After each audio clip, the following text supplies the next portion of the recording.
बिस्मिल्लाहिर्रहमानिर्रहीम। चांदपुर की उस घटना के बाद रहीम मियाँ ने सबसे पहले 2 रकात नफिल नमाज अदा की। उन्होंने सजदे में सिर रखकर अल्लाह का शुक्र अदा किया। या रब, तूने हमारी हिफाजत की, हमारे घर को बचाया, हमें धोखे से निकाल लिया।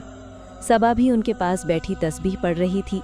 घर में एक अजीब सा सुकून था, जैसे किसी भारी साए के हट जाने के बाद रोशनी लौट आई हो। रहीम मियाँ भी देर तक जागते रहते। उन्होंने कुरान शरीफ खोला और सूरे बकरा की तिलावत शुरू कर दी। हदीस में आता है कि जिस घर में कुरान की तिलावत होती है वहाँ शैतानी ताकतें ठहर नहीं सकती। धीरे धीरे उनके दिलों से डर कम होने लगा। अगले दिन फजर की नमाज के बाद रहीम मियाँ सीधे हकीम सलीम के पास पहुँचे। जंगल के किनारे वही सादा सी झोपड़ी, वही सफ़ेद दाढ़ी और गहरी निगाहें। रहीम मियाँ ने कहा, हकीम साहब, जो आपने कहा था वही हुआ। वो औरत सचमुच इंसान नहीं थी। हकीम सलीम ने गहरी सांस ली और बोले, बेटा, दुनिया में सिर्फ वही नहीं है जो आँखों से दिखता है। कुछ ताकतें ऐसी भी होती हैं जो इंसान की कमज़ोरी से फ़ायदा उठाती हैं, खासकर लालच और लापरवाही से। नेक नियति ज़रूरी है, मगर समझदारी उससे भी ज़्यादा ज़रूरी है।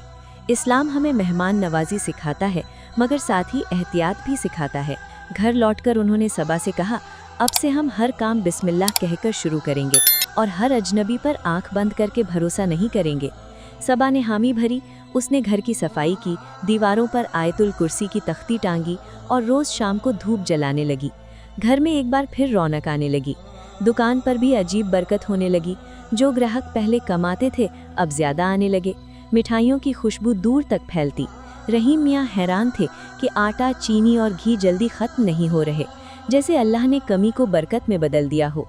वो हर ग्राहक से ईमानदारी से पेश आते और तौल में कभी कमी नहीं करते। लेकिन कहानी यहीं ख़त्म नहीं हुई। एक शाम गांव का वही बुजुर्ग जिसने हकीम सलीम का रास्ता बताया था, दुकान पर आया। उसने धीमी आवाज़ में कहा, रहीम, तुम्हें पता है, पिछले साल इसी तरह एक और गांव में भी एक अजीब औरत आई थी। वहाँ भी कुछ समय बाद अचानक गायब हो गई। लोगों ने समझा कि वो कोई जिन्नाती असर था। रहीम मियाँ ने चुपचाप सुना। उनके रोंगटे खड़े हो गए। उस रात उन्होंने फैसला किया कि पूरे गांव को सतर्क करना ज़रूरी है। जुम्मे की नमाज के बाद मस्जिद में उन्होंने इमाम साहब से इजाज़त लेकर सबको घटना बताई। उन्होंने कहा, भाइयों, मेहमान नवाजी हमारी पहचान है, मगर हमें दुआओं के साथ साथ होशियारी भी रखनी चाहिए। हर मुस्कुराता चेहरा नेक नहीं होता। गांव वाले पहले तो हैरान हुए, फिर कई लोगों ने माना कि उन्होंने भी उस औरत को इधर उधर घूमते देखा था। कुछ ने कहा कि उनके घर के बाहर भी अजीब सी परछाई नजर आई थी। इमाम साहब ने सबको सलाह दी कि घरों में कुरान की तिलावत बढ़ाएं, बच्चों को दुआएं सिखाएं और हर काम अल्लाह के नाम से शुरू करें। धीरे धीरे गांव का माहौल बदलने लगा। लोग ज़्यादा सजग हो गए। रात को दरवाजे अच्छे से बंद करने लगे। अजनबी को सीधे घर में जगह देने से पहले पूछताछ करने लगे, मगर साथ ही ज़रूरतमंदों की मदद करना भी नहीं छोड़ा। सबा के दिल में अब भी एक सवाल था। उसने एक दिन रहीम मियाँ से पूछा, अगर वो सच में भूख की दुनिया से आई थी तो क्या वो फिर लौट सकती है? रहीम मियाँ ने मुस्कुराकर कहा, अगर हम अपने घर को अल्लाह की याद से भरा रखें तो कोई बुरी ताकत पास नहीं आ सकती। दिन बीतते गए, दुकान की आमदनी बढ़ी। रहीम मियाँ ने कुछ पैसे बचाकर गरीब बच्चों में मिठाइयाँ बांटी। उन्होंने कहा, जिस घर में डर आया था वहाँ अब खुशियाँ बांटी जाएंगी। सबा ने भी मोहल्ले की औरतों को समझाया कि मेहमान नवाजी के साथ साथ समझदारी ज़रूरी है। एक रात सबा ने ख्वाब देखा। उसने देखा कि वही तेज़ रोशनी दूर आसमान में जा रही है और एक आवाज़ आ रही है, जहाँ अल्लाह का नाम लिया जाता है वहाँ हमारी जगह नहीं। सुबह उसने ये ख्वाब रहीम मियाँ को बताया। दोनों ने फिर से सजदाए शुक्र अदा किया। चांदपुर में अब ये कहानी मिसाल बन चुकी थी।